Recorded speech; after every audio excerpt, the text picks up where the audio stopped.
Imagine a 20-something American college student. She's sitting in her living room, and she's wrapped up in this really thick floral quilted jacket, Okay, I'm picturing it. right? And she's sipping a mug of hot water. Right. But it's infused with jujubes and goji berries. Very specific. Super specific. Yeah. But here is the kicker. She has a giant Chinese flag projected onto her TV screen, and she's just beaming into her phone camera, telling her followers, quote, "Thank you, Congress. Without you, none of this is possible. I love the People's Republic of China." I mean, that is just, it's completely absurd on the surface. It really is. What on earth is going on there? Well, that single completely bizarre video actually perfectly encapsulates this massive cultural pivot we're seeing. It's like a complete algorithmic override of how a huge demographic of Westerners are living their daily lives. Welcome to today's deep dive. We are unpacking a highly unexpected, frankly, wild cultural phenomenon that has just totally taken over the internet recently. Yeah, a trend known as China maxing. It's exactly China maxing.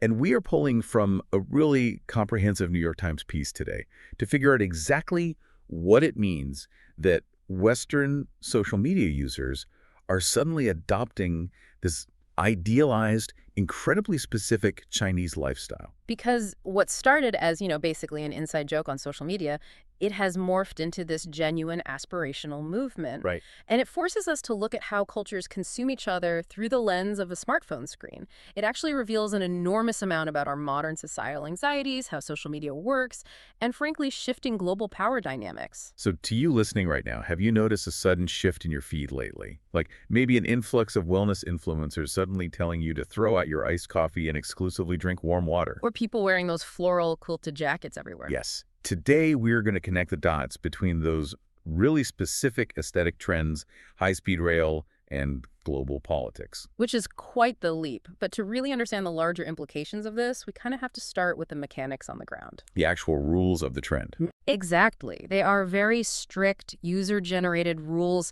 to, quote-unquote, being Chinese online right now. It's not just a vague appreciation, it is a hyper-detailed routine. Okay, let's unpack this routine.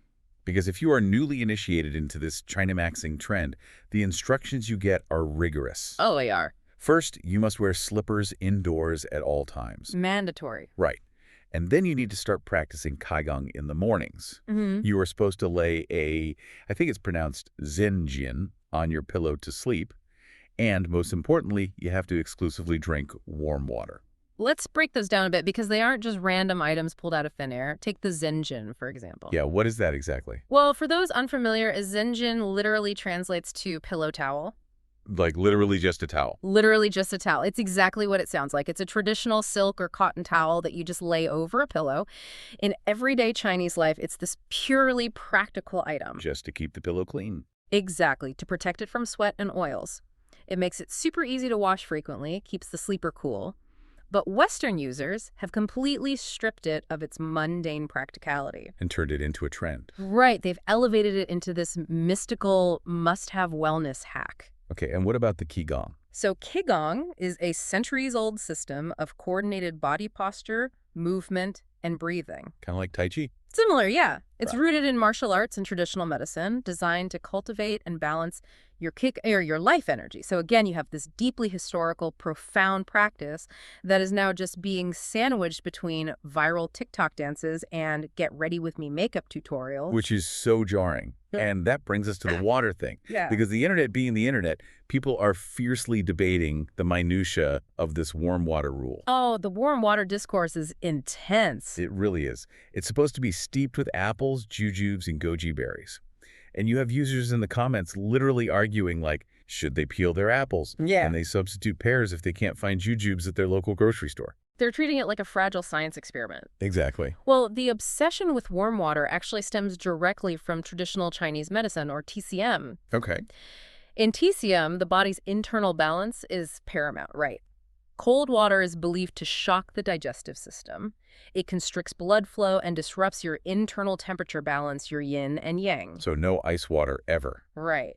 Warm water, especially when you infuse it with blood-nourishing ingredients like jujubes and goji berries, is thought to promote circulation and digestion. That makes sense. It does. But what's fascinating is how these online users have bypassed the actual medical philosophy entirely.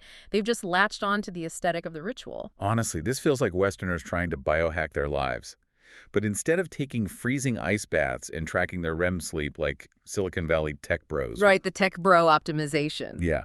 Instead of that, the ultimate goal here is to achieve the relaxed, completely unbothered aura of a Chinese auntie. That is the absolute perfect way to describe it. It's biohacking, but through the lens of pure comfort. And it has birthed these very specific online personas. Yes. You have creators unlocking their quote-unquote Chinese uncle Hmm. personality. Oh, the Chinese uncle. Yeah. According to the trend, this means being stoic, slightly aloof, and occasionally rolling your shirt up to expose your midriff to beat the heat. The classic Beijing bikini. The Beijing bikini, exactly.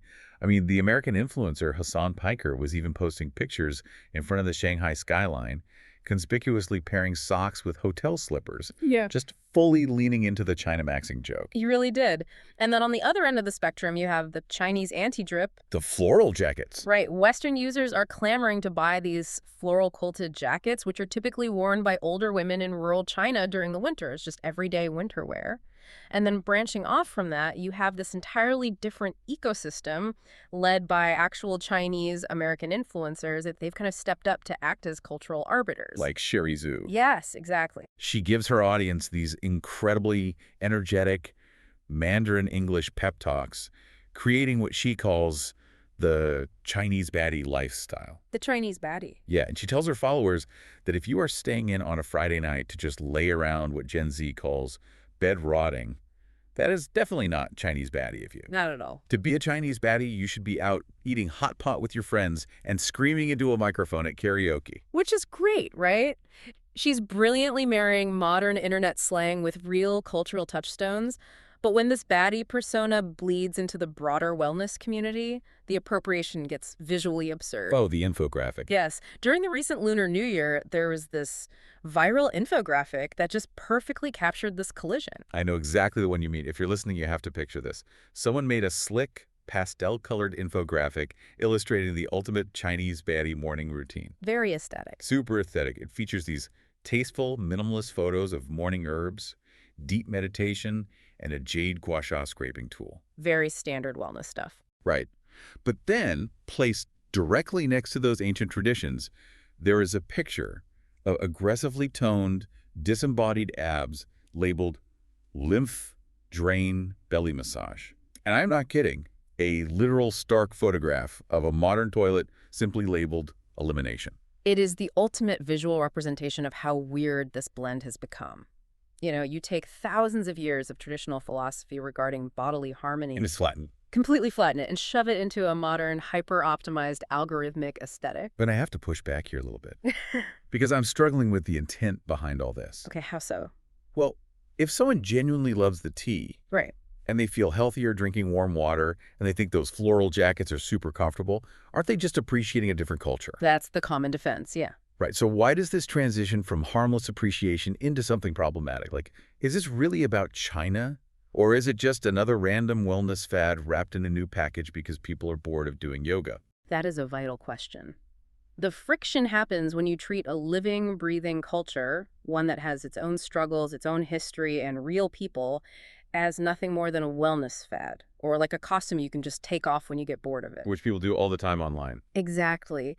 And that friction has led to some severe pushback. Because it hasn't all been peaceful tea drinking in the comment sections. Not at all. Many Chinese people have vehemently objected to their culture being trivialized by Western audiences like this. The language of the trend itself has actually stoked real outrage. Like the diagnosis jokes? Yes. When Western users make jokes about being diagnosed as Chinese because they suddenly like drinking hot water, it reduces an entire ethnic identity to just a quirky behavioral trait. The sources mention a visceral comparison that really stuck with me. Some objectors likened this specific brand of cultural consumption to the parasitic predation in Jordan Peele's horror movie Get Out. That analogy is brutally accurate. I mean, Get Out is essentially about a group of people who want the physical attributes, the style, and the perceived coolness of Black people. But they completely discard the actual humanity. Exactly. They discard the autonomy of the people those traits belong to. And Chinese users are looking at Chinamaxing and seeing the exact same dynamic play out. Westerners want the aesthetic of the culture, but they don't want the reality of being Chinese. And it brings up a glaring historical irony. You have users rightfully asking, where was this deep, abiding love for Chinese culture when Chinese people were literally getting attacked in the streets? Right. We are talking about the massive spike in anti-Asian hate crimes in 2020. This was a time when the President of the United States was heavily utilizing rhetoric. The whiplash is just stunning, and it ties into a much longer, darker tradition of xenophobia in the West. Well, historically, that tradition has cast China as irrevocably backward or even barbaric. But what's crucial to understand is that even in this current quote-unquote reverent time online, those same orientalizing impulses still exist. They just have a modern filter on them. Break that down for a listener who isn't, steeped in academic theory. What exactly is Orientalism, and what does it look like on a TikTok feed today? Sure. Orientalism is an old academic concept. It describes this long-standing Western habit of viewing the East not as a real place filled with complex, everyday people, but as this mystical, exotic playground meant entirely for Western consumption. Like an entertainment park. Exactly. Framing the East as the mysterious other. And you see it constantly on social media today. The sources actually point to a very popular trope right now. Yeah. The British guy showing you the real China. Right, I've seen those videos. And how does he telegraph his deep, gritty immersion in this ancient culture? He stands in a neon-lit alleyway, simply holding a local Chinese beer in one hand and a cigarette in the other. Exactly. It's still a caricature. He's reducing a massive, incredibly complex society to a gritty prop, basically just to make himself look more interesting to his followers back home. So we have this massive disconnect. It is incredibly jarring to picture someone sitting in their kitchen today, peacefully sipping their goji berry water, while entirely ignoring the genuine physical danger Chinese people faced just a few short years ago. Yeah. How on earth did internet culture jump from outright hate crimes to this bizarre parody-style reverence in less than half a decade? Well, that leap wasn't just a slow, natural cultural drift. It didn't happen because people suddenly sat down and read a lot of history books. Right? It was triggered by a highly specific political catalyst involving the social media platforms themselves. It's like the government tried to put child locks on the internet to keep Chinese influence out, but accidentally handed millions of users the master key to the actual Chinese internet. That's a great way to put it. Because early in 2025, anticipating Donald Trump's second presidency and the very real proposed ban on TikTok, users just panicked. The anxiety was palpable. You had over 150 million Americans whose entire digital ecosystem, their businesses, their communities, were suddenly under threat of erasure. Overnight. So they preemptively sought out the app's Chinese equivalent, Xiaohongshu, which is colloquially known in the West as Red Note. And it was a massive exodus. Red Note shot to the top of the U.S. Apple Store downloads list by mid-January. You had millions of Americans suddenly migrating to a platform completely outside their usual digital borders. Yeah. But what exactly is Red Note? Is it just a Chinese clone of TikTok? Not exactly. Xiaohongshu, which translates to Little Red Book, is more like Instagram meets Pinterest meets Amazon. Oh, wow. Yeah, but it's hyper-optimized for lifestyle content and e-commerce. It is known for having this incredibly sophisticated recommendation algorithm. It's the place you go to find the perfect cafe, the best skincare routine, detailed travel itineraries. It's built entirely around aspiration and lifestyle curation. When Americans arrived on this app, it wasn't just about finding a new digital home to post their dances. There was a massive element of spite involved. Oh, absolutely. They were explicitly migrating to a Chinese app to troll the American government. It was everyday users actively rebelling against what they saw as out-of-touch trillion-dollar tech elites. One of these so-called TikTok refugees literally posted a video on Xiaohongshu saying, in short, we're here to spite our government and to learn about China and hang out with you guys. They were weaponizing their attention. Exactly. But then comes the twist. The ban didn't happen as expected. TikTok was eventually rescued by Trump, the political winds shifted, and the refugees just packed up their digital bags and returned to their original platform. business as usual. But they didn't come back the same. No, they didn't. When those users returned from Red Note, the memes and the aesthetics they brought back with them weren't just about trolling anymore. They were fueled by a genuine envy of a completely different vision of the future. Because what did they actually see when they were doom scrolling on Red Note for those few weeks? They saw a demystified, almost mythical vision of everyday life in China. They saw mass-market electric cars packed with futuristic tech that average working-class people could easily afford. Yeah. They saw socialized healthcare in action, functioning efficiently. They saw incredibly clean, impossibly fast, high-speed rail networks connecting the entire country. It's like seeing the future. Right. It added a new layer to the impressions that tourists and vloggers have been broadcasting for years. It showed ultra-modern technology seamlessly integrated into everyday life. And you have to put yourself in the shoes of an average American scrolling through that kind of...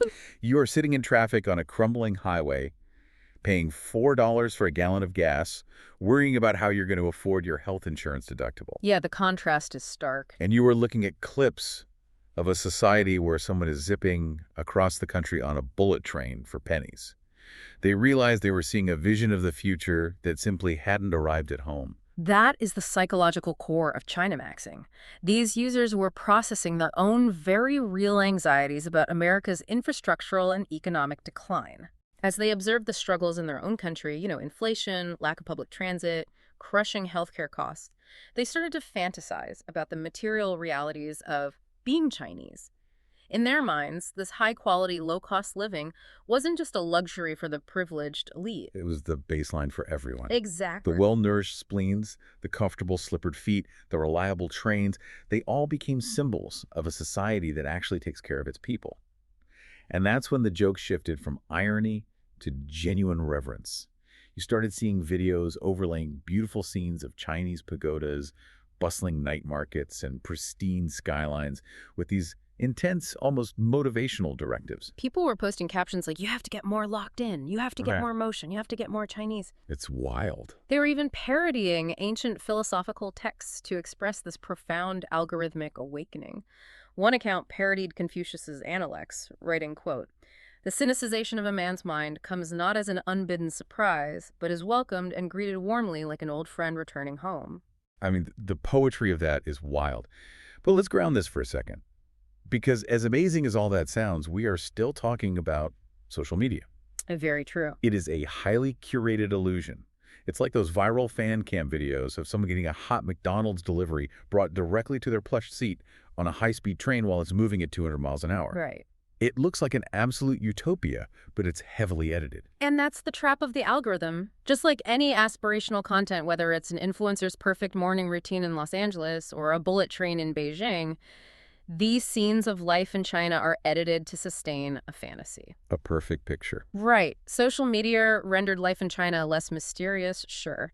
But by positioning it as purely aspirational, influencers ensured that the Orient remains a receptacle for Western desires. The algorithm favors neat, easily digestible oppositions. East versus West, chaos versus order, good versus evil. So it just flattens everything. Exactly. It flattens the reality of a country of 1.4 billion people into a highlight reel. So to you listening, what does this actually mean? It's basically the digital equivalent of looking over your neighbor's fence.